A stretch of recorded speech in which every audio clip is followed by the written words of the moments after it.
Today we're diving into one of the oldest and most well-known myths in the world, the story of Eve and Adam. It's a tale of curiosity, temptation, and the search for knowledge, all set in the fabled Garden of Eden. At its core, this ancient story captures a timeless truth about human nature and desire, a truth that has sparked countless interpretations over the centuries.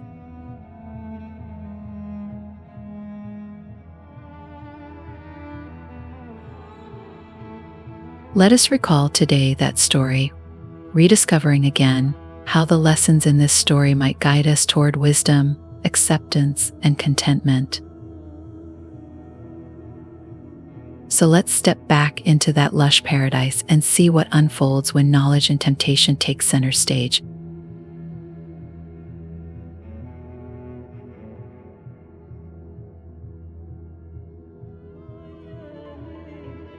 Imagine a garden more beautiful than any place you've ever dreamed of, a paradise untouched by time where everything seemed to glow with an almost magical light. In this garden, every color was more vivid, every scent more intoxicating. Rivers ran as clear as crystal, twisting gently through groves of towering trees, each bearing fruit that seemed to shimmer under the sun. Flowers bloomed in every imaginable shade, so delicate they looked like they'd been painted by an artist's careful hand. The air itself was sweet, carrying the scent of ripe figs, blossoms, and the soft, earthy aroma of the rich soil. Animals roamed freely here, not a hint of fear or malice among them.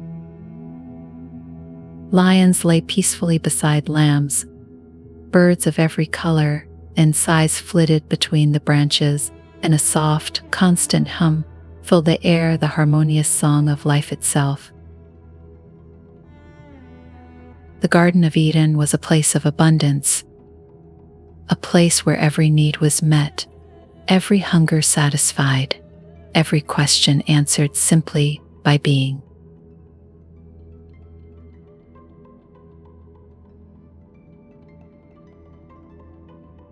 At the center of it all were two trees, the tree of life, with its branches stretching upward as if to touch the heavens, and the tree of the knowledge of good and evil, its fruit gleaming with a mysterious allure, almost as if it held secrets just waiting to be discovered.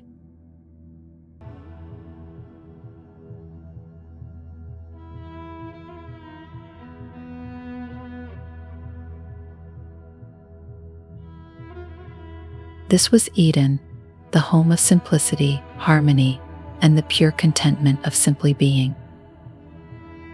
But as it so often happens, paradise was balanced on a fragile edge. In this lush and vibrant garden lived Eve. Eve wasn't alone. She had Adam, of course, a fellow with plenty of love for fresh fruit and morning strolls.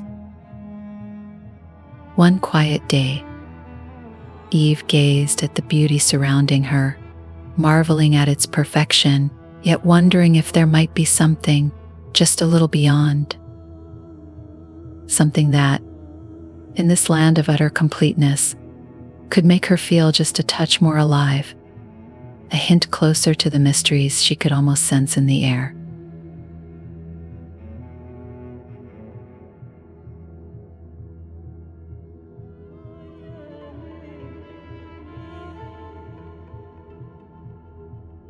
Eden, as you now understand, was no ordinary garden.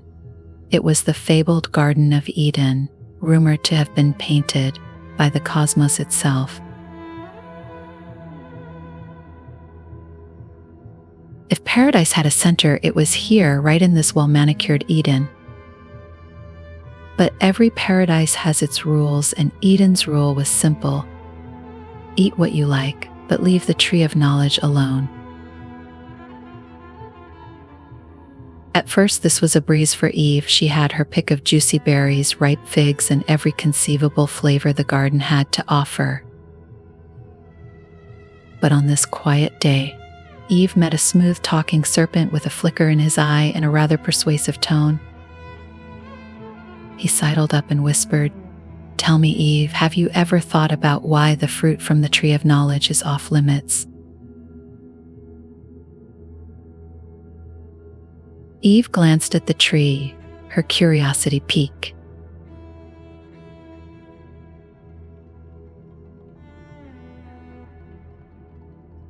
Now, curiosity is a funny thing. It's like a pebble in your shoe. At first, it's just a tickle, but pretty soon, it's all you can think about. "Well," said Eve, "it is rather odd, isn't it?" She took another look at that shiny fruit, hanging there in all its forbidden allure. It practically gleamed with promise. "I mean, a little knowledge can't hurt, right?" said Eve. And that was all the serpent needed to hear. So, with a mix of curiosity and temptation, Eve plucked the fruit, took a bite, and handed it over to Adam, who didn't need much convincing. They were in this together, right?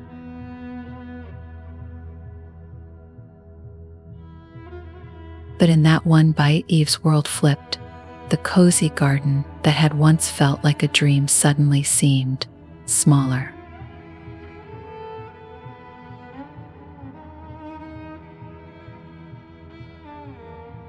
With that newfound knowledge came the crushing weight of awareness, an overwhelming realization that shattered the simplicity of paradise. Suddenly, every action, every thought bore consequences, a once invisible line drawn between innocence and understanding. The complexity of choice loomed before her, vast and uncharted. And let's not dance around it, the immense and inescapable burden of responsibility settled heavily upon her, changing Eden forever.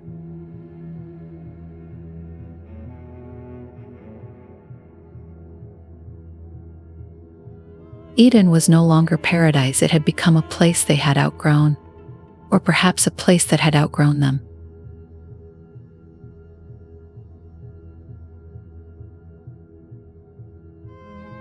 As they took their first steps beyond its gates, the gentle hum of the garden faded behind them, its once familiar pathways and blossoming orchards slipping into memory. They were left to face the vast unknown, armed with only each other and the spark of newfound awareness. Above, the stars seemed brighter and colder, casting their light upon a world now filled with mystery and struggle. And as they ventured into the wilderness, one step at a time, Eden lingered in their minds, not just as the paradise they had lost, but as the beginning of a journey toward wisdom that perhaps they had only just begun.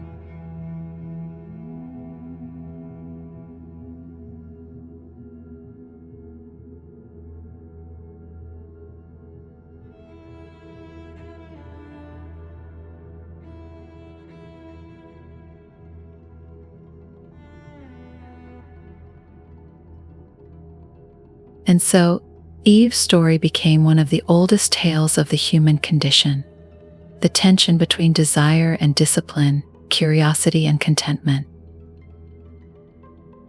Her tale reminds us that true wisdom isn't in knowing everything. The forbidden fruit was tempting because it promised something greater, something more. But what if the answer lies not in grasping for what we lack, but in fully embracing what we already have? True contentment, after all, comes not from seeking endlessly, but from finding peace within, from learning to savor the enough in our lives. True contentment also lies in the simplicity of life, where joy is not found in excess, but in the quiet moments, the laughter shared, the sun setting over a familiar horizon, the warmth of a hand held in silence. In the wake of their departure from Eden, Adam and Eve learned that fulfillment doesn't require the grandiose. It dwells in appreciating the small wonders, the fleeting beauty of nature, and the depth of human connection. They discovered that true richness comes not from the pursuit of unattainable desires, but from embracing the present, savoring life's little pleasures, and finding peace in the knowledge that sometimes less truly is more.